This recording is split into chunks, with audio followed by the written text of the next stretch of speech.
ومن يضلل فلا هادي له. أشهد أن لا إله إلا الله وحده لا شريك له، وأشهد أن محمدًا عبده ورسوله. يا أيها الناس اتقوا ربكم الذي خلقكم من نفس واحدة وخلق منها زوجها وبث منهما رجالا كثيرا ونساء، واتقوا الله الذي تساءلون به والأرحام إن الله كان عليكم رقيبا. لپاش سپاس و ستایشێکی بێهامتا بۆ کردگاری مەزنوو، داواکردنی درود و ڕەحمەت و سەرگیانی پاکی پێشەوەی مرۆڤایەتی محەممەد صلی الله تعالى عليه وسلم. مەجلیسەکەمانە بینە خزمەتی ئیمامی عومەر رضي الله تعالى عنه،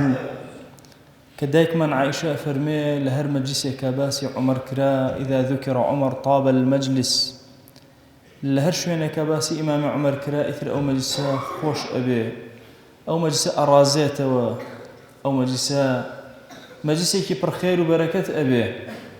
جارێکیان سەیدنا عومەر لە خزمەتی هاوڵانی پێغەمبەرە صلی الله عليه وآله وسلم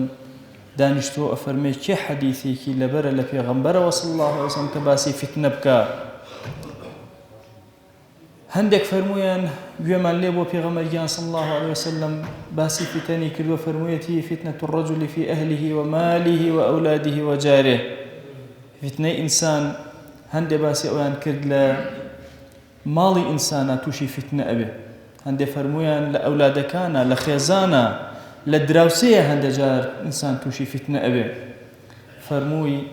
باسی ئەوەتان بۆ ناکەم، ئەوە فتنەیەکە کە ئینسان کاتێکەوە نوێژ و تاعەتەکانی ڕەکپێک جێبەجێ بکە و سەدەقە و خێر و خێرات کە و فەرمان بە چاکە و ڕێگری لە خراپەکە، خوا ئەو فتنانی لەسەر لا ئەبا. ئەو فتنانە مەبەز نییە. فەرمووی ئیمامی عومەر، فەرمووی ئەو فتنانە ئەپرسم کە تەموج و کە مەوجی البەحر، کە یەن بەسەر ئومەتە چۆن شەپۆلی دەریا هەموو شتێ غەرق ئەکا و نقم ئەکا، ئەوە غەرقتان ئەکەن و نقمتان ئەکەن. ئەوە مەبەستە. حذەیفە صاحبی سری پێغەمبەرە صلی الله عليه وآله وسلم، زۆر لە خزمەت خۆشەویستا بووە. کاتێککە خەڵک پرسیاری خەیریان کردووە، پرسیاری شەڕی کردووە، فەرمی هەمیشە ئەچوومە خزمەتیان و یا ڕەسوڵڵا چه شەڕێت ڕۆمانتی ئەکا، چی تووشمان ئەبێ.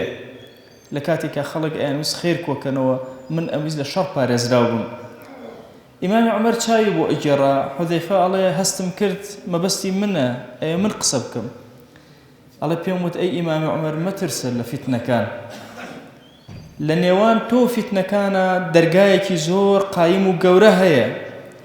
دەرگایەک هەیە ئینە بەینەکە و بەینەها بابا مغلقا، دەرگایەکی داخراو هەیە،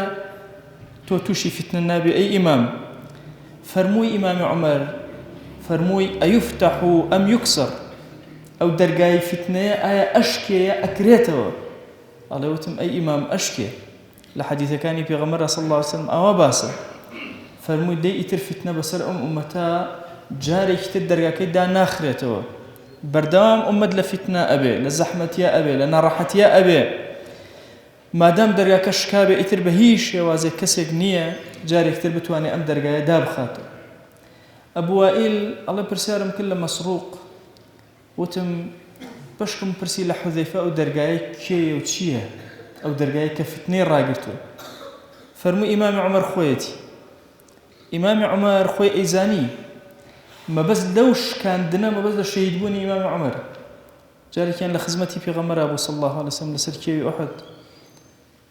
پێغەمبەریان صلی الله عليه وسلم بوومە لەرزەی ڕوویدا، دەستی کوتا بەسەر کێوەکە، فەرمووی بوەستە، هیچ کەسێک لەسەر ئەم کێوە نییە ئیلا یا پێغەمبەرە یا صدیقە یا شەهیدە. ئیمامی ئەبوبەکر و پێغەمبەریان صلی الله عليه وسلم لەوێ بوون، سەیدنا عومەر، سەیدنا عوثمان، سەیدنا عەلی هەرسێکیان لەوێ بوون، طەلحە و زوبەیر لەوێ بوون. هەموو ئەمانە ئەیانزانی مادام فەرموویەتی ئەمە شەهیدت لەسەرە، ئەمانە هەموو شەهیدەکانن. ئیمامی عومەر لە شەهادەتەکە ناترسا لەوەی کە بمرێ، غەمێکی زۆر گەورە دایگرت لەسەر ئەوەی کە دەرگای فتنە جارێکتر لەم ئومەتە ئیتر داناخرێ، هەمیشە لەناو فتنی زۆر گەورە گەورە ئەبین. پێغەمبەری خوا صلی الله عليه و آله وسلم هەتا ڕۆژی دوایی هەموو فیتنەکانی بۆ ئێمە باس کردو حتا هاتنی دەجال و کوشتنی دەجال هەموو ئاوا بۆ ئێمە ڕۆشن کردوتەوە ئێمە ئومەتی پێغەمبەر صلی الله عليه وسلم بۆی چاوڕۆشن بین هەر زەمەنە کۆمەڵە فیتن ڕوو ئەدا سیرەکەین لە فەرمایشتەکانی پێغەمبەر صلی الله عليه وآله وسلم باسی هەیە و باس کراوە و چارەسەریشی کراوە زەمەنێک کە باسی فیتنەکان ئەکرا ئینسانەکان ئەترسان لەوەی کە ئەم فیتنانە توش ببن بەڵام بزانن پێغەمبەری خوا صلی الله عليه وسلم ئەفەرمێ یەکێک لە ڕۆژەکان بانگ درا الصلاة جامعة هەموو ئەصحاب کۆبوونەوە خۆشەویستی دڵ فەرمووی هیچ پێغەمبەرێک نەبووە کە ئومەتەکەی بەجێ بێڵێ إلا لەسەر مەحەجەی بێضاء بەجێ هێشتووە چاوی ڕۆشن کردوێتەوە شەو ڕۆژی وەکو یەک لێ کردووە بۆی هەتا کۆتایی هەرچی خەیریان زانی بێ پێغەمبەران بە ئومەتەکانیان وتووە هەرچی شەڕێکیان زانی بێ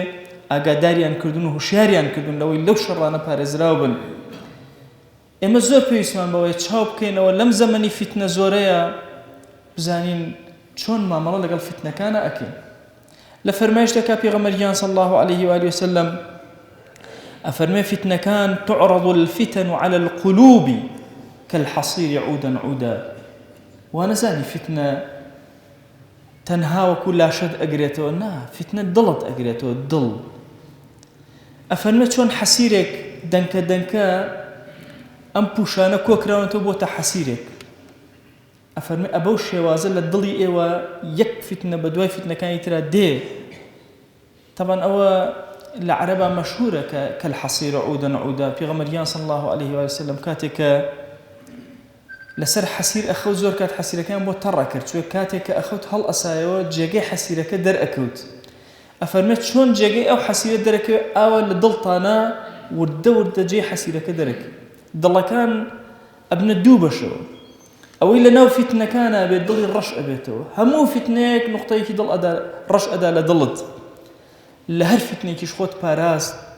ضلكت سبي أبيته نقطة سبي برك وأمتي في غمر صلى الله عليه وسلم لفتنة كان بزوره شياربن بزانا شون أكان أفرمي نكتي سوداء ونكتي بيضاء برد لكانك في غمر صلى الله عليه وسلم أفرمي السرتاي فتنة كان رشا بلام دواي خولا ماشي أبي شون خلوزي يكم جار رشا ودواي أو كرشكي طاو تير أبيته مادەکەی ئەگۆڕێ بە جۆرێک کە ئەنەما خۆڵەمێشیە و یا ڕەساسیە ئەفەرمێ فیتنەکان ئەبەو شێوازە ئەوەندە توند ئەبن و خستە بنەوە لەسەر تەنەوەکو خۆڵەمێشی لێ ئەفەرمێ وەهای لێ ئەوەندە کەسی وەها هەیە دڵی ڕەش ئەبێ چۆن گۆزەیەک لارکەیتەوە ئەگەر ئاوی تیان نەما بێ قەترەیەکیش نایەتە خوارەوە قەترەی ئیمان لە دڵان نامێنێ بۆی ئێمە ئومەی پێغەمبەر صلی الله عليه وسلم لەم زەمانانەی ئەخیری زەمانە ئەبێ لەگەڵ فیتنەکانە زۆر بە گەورەی مامەڵەکەین پیغمبر صلى الله عليه وآله وسلم لفرمایشتە كافرين بادروا بالأعمال فتنا كقطاع الليل پەلەکەن لە کردەوەکانە کردەوەی چاک زۆر جێبەجێکەن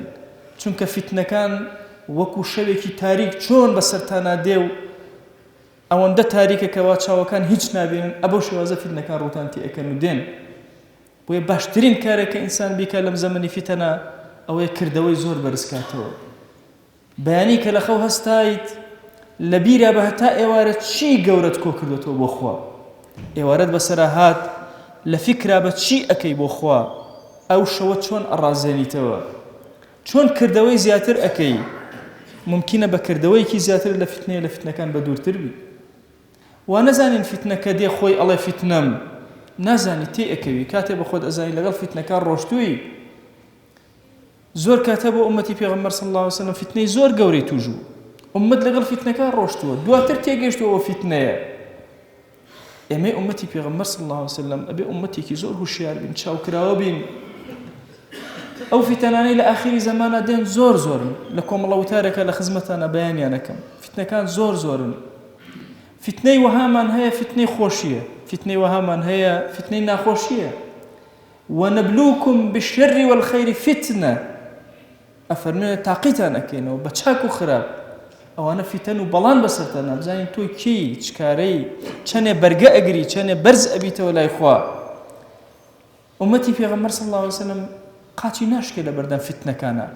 كانت قادر ما بو السركوتن أكاتا نقطي بيضاء لدل يا بوي السركوي برو لا إخوة بوي همو فتنة وردەکانی تاکە کەسی کە توشمان ئەبێ لەوەی کە مڵکت کەم ئەبێتەوە ئەولادت ئەمرێ دەوروبەرەکەت هەمووی هەڵ ئەوەرێ مصیبەت لە لاشەت و لە جەستە و ساغی تا دروست ئەبێ هەموو ئەمانە تۆ ئەیانکەیتە پلیکانە بۆ هەستانەوە بۆ سەرکەوتن بەرەو لای خوا فتنەکانی ئومەتیش کە پێکەوە توش ئەبین عینەن بە هەمان چەشنەوە بکرێتە قادرمەوە بەرز بینەوە بۆ لای خوا جەل جەلالوو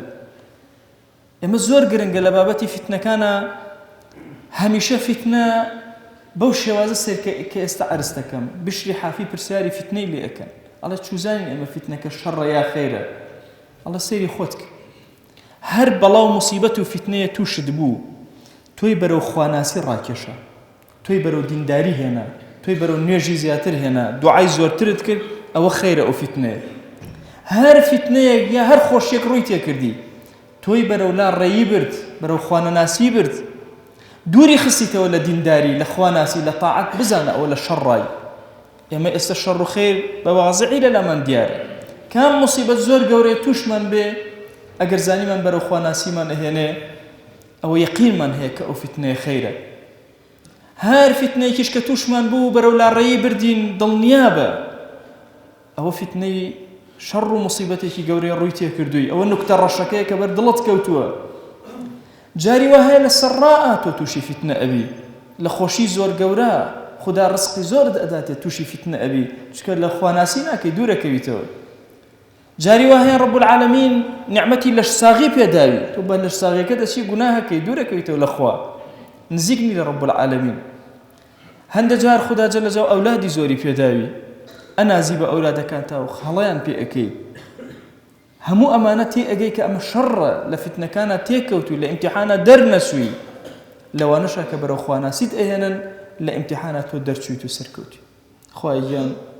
ئێمە ئومەتی پێغەمبەر صلی الله علیه وسلم لەم ئەخیری عومرەمانەوە یا ئیلاهی ئەزانین کە لە زەمانێکان زەمان پڕ فتنەیە ئەزانین ئومەت لەسەر قاچی خۆی نەوەستاوە و لە زەحمەتیایە بەڵام ئەزانین تۆ خودایەکی زۆر بە ڕەحمی ڕەحم بەم عەبدانە ئەکەی یا ئیلاهی لە فتنەکان بمان پارێزە یا ربی خوای لە فتنەی ئاشکرا و پەنها بمان پارێزە یا ربی خوای دڵمان وابەستەی دینەکەت کە یا رب العالمین لە کاتی خۆشی و ناخۆشیمانە بمان گێڕە لەو عەبدانەی کە خواناسی ئەکەن دینداری ئەکەن تاعەت ئەکەن یا رب العالمین خوای نێوچەوانمان بگرە بۆ خەیر یا ئەکرەم الئەکرەمین یا ربی خوایە خۆمان ئومەتی پێغەمبەر صلی الله علیه وسلم ماڵ و مناڵ و خۆشەویستانمان وڵات و نیشتێمانمان لە فتنەکان بپارێزە یا ئەکرەم الئەکرەمین خوایە ئەم عەبدانە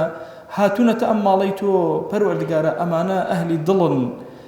ئەهلی سوژدەن ئەهلی ڕکوعن دەست لە دوعایە تەنها و تەنها بۆ لای تۆ بەرزەکەنەوە دەیا ئیلاهی دوعاکەنم گیرا بکە